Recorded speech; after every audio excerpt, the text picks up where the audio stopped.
بسم الله الرحمن الرحيم. الحمد لله رب العالمين والصلاة والسلام على أشرف المرسلين وعلى آله وصحبه أجمعين أما بعد. حديث النانو وعن عبد الله بن عباس وأنس بن مالك رضي الله عنهم أن رسول الله صلى الله عليه وسلم قال: لو أن لابن آدم واديا من ذهب أحب أن يكون له واديان ولن يملأ فاه إلا التراب ويتوب الله على من تاب. متفق عليه. ഈ ഹദീസിൽ റസൂൽ സല്ലല്ലാഹു അലൈഹി വസല്ലം രണ്ട് കാര്യങ്ങളാണ് ഓർമ്മിപ്പിക്കുന്നത്. ഒന്ന്, മനുഷ്യന്റെ ആർത്തിയെ സംബന്ധിച്ചാണ്.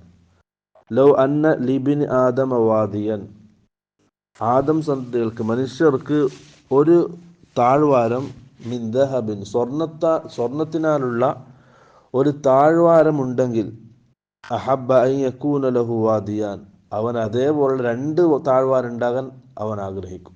മനുഷ്യന്റെ സ്വഭാവമാണ്, ഒന്നുണ്ടെങ്കിൽ അതിനേക്കാൾ രണ്ടുള്ളത് ആഗ്രഹിക്കും. വലൻ യംലഅ ഫാഹു ഇല്ല തുറാബ്, മണ്ണല്ലാതെ അവൻ്റെ വായിയെ നിറയ്ക്കുകയില്ല.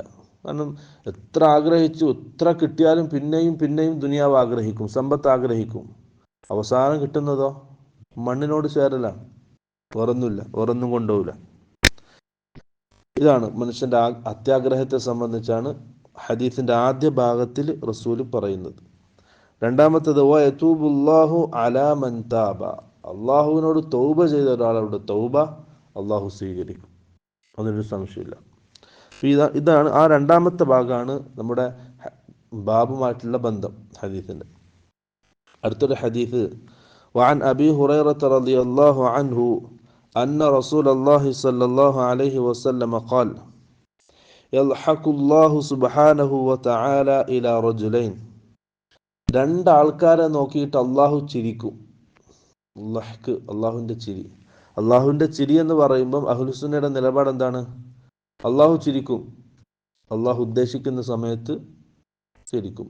എങ്ങനെയാണ് അള്ളാഹുവിന്റെ ചിരി നമുക്കറിയില്ല.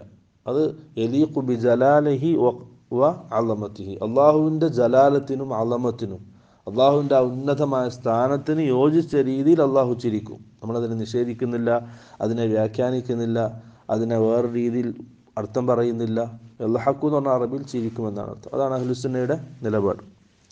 അപ്പോൾ അള്ളാഹു രണ്ടാൾക്കാരെ നോക്കി ചിരിക്കും. യഖ്തുലു അഹദുഹുമാ അൽ ആഖറ യദ്ഖുലാനിൽ ജന്ന, ആ രണ്ടാൾക്കാർ, ഒരാൾ മറ്റൊരാളെ കൊല്ലുന്നു, പക്ഷെ രണ്ടാൾക്കാർ ഒന്നിച്ച് സ്വർഗത്തിൽ.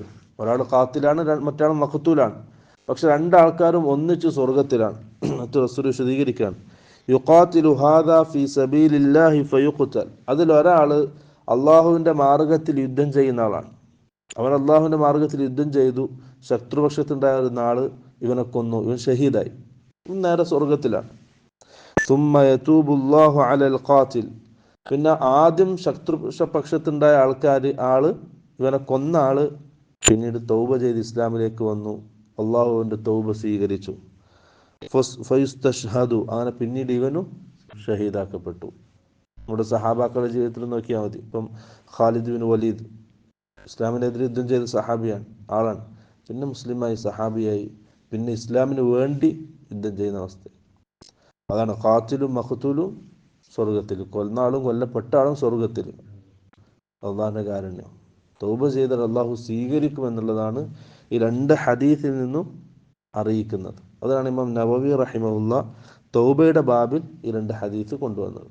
പക്ഷെ അതിന് ഒരു ഹദീസും കൂടി, ദീർഘമായ ഒരു ഹദീസ്, അത് നമുക്ക് കുറച്ച് ദിവസങ്ങളായിട്ട് വായിച്ചു തീർക്കാം.